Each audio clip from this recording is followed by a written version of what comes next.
Ladies and gentlemen, my first guest tonight currently stars as an endearing candlestick in Beauty and the Beast and an endearing drug addict in T2 Trainspotting.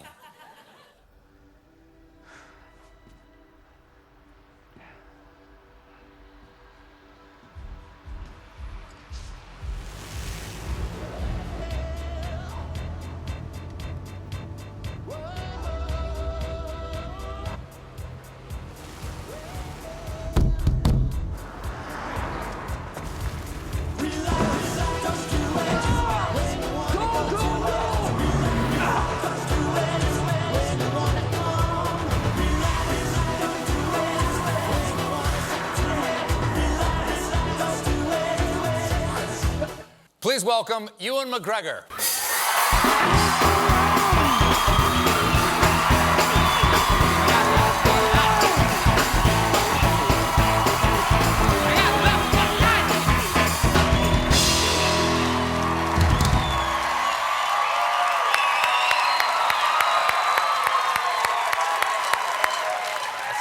That was very nice. Back to the audience, a little back. Where are we?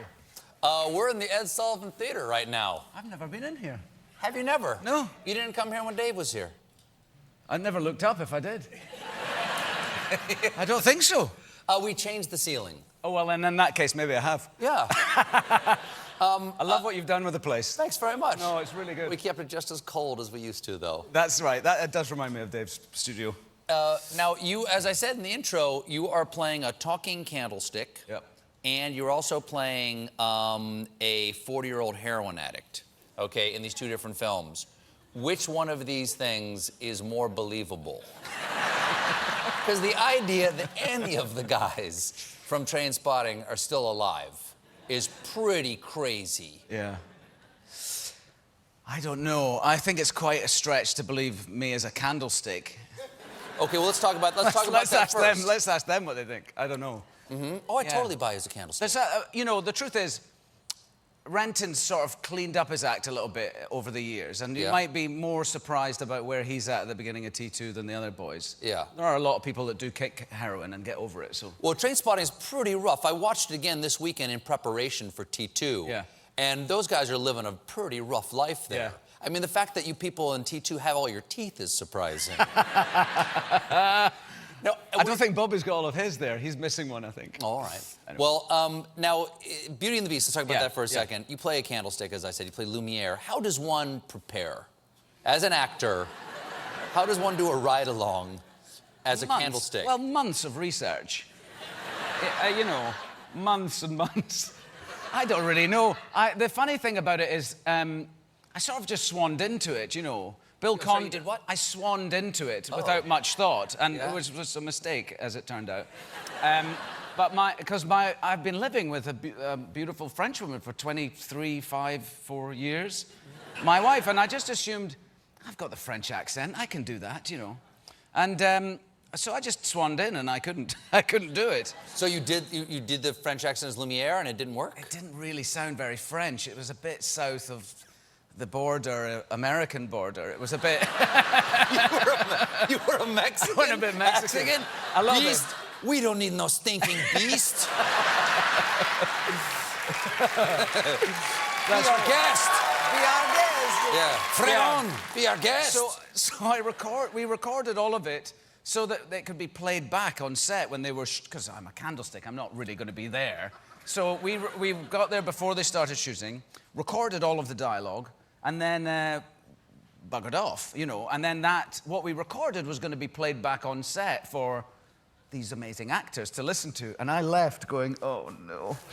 They're just going to be listening to my little... So is this all just like in a recording booth situation, or was it sort of an Andy Serkis blue outfit with balls on it and stuff like that? Both. We did the blue balls thing, yeah. Which is a bit what it feels like in here right now, actually. Yeah. Yeah, we did the balls thing for a day just to get my movements so they could so Lumiere could feel a bit like me, I guess. And then I recorded my dialogue with Sir Ian McKellen. We did it together in a recording studio. And who is he? He plays the clock. Oh, Cogsworth. Cogsworth. Yeah. Thank God you're here, because I couldn't remember his name. Well, I have children. You have 4 daughters, right? 4 girls. Well, surely you knew this musical before you took the job, right? How old are your children? What's the range? My eldest is 21 and my youngest is 6. How did you possibly avoid Disney? How did you escape from the black hole that is Be Our Guest? I've never seen it, the original. It's very good. Is it good? Very no, good. it's not because I didn't want to. It's because I don't know, it wasn't one that they watched, I guess. Has it not been translated into Scottish? No. No. But it should do now, It should be. Yeah. So I don't know. It was quite handy in a way, because when you're going to play a part that's so well known, it's quite good if you don't know it, so it can be yours, you know. Oh, yeah, sure, I didn't have to try and sound like the guy who did it for the cartoon in the 90s. Well, there was a little bit of controversy in this film. I think there's lots of gay sex in it. Well, that's just it. There's a lot of gay sex in this cartoon. And I think if you live anywhere near Alabama, you should not go and see this film. What would Jesus think? I'll ask him. Really? I'll ask him. No, not at all. No, you should definitely stay. The truth is... There were rumors that LeFou had gay yearnings for Gaston or something. It turns out he dances with a guy in a dress in one of the scenes, right? That's the whole thing. Well, no, I think he's a gay character. He is? Yeah. I thought it turned out that it doesn't actually say. It's just like he's a gay character. And it's 2017, for sake, you know.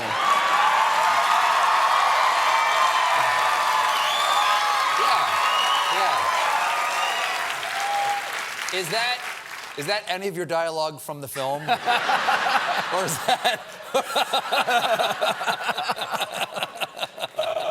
No. Anyway. But it is some of your dialogue from T2, Trainspotting. Yeah, some of my lighter dialogue. Okay, so now speaking of an actor, someone who is committed to their role, in Trainspotting, your character loves the delicious, delicious heroin and has to kick it, but keeps on getting sort of sucked back in. Did you do a ride along there? Like, did you ever say to yourself, well, if I'm going to play a heroin addict, I should at least know what it's like to be on the nod?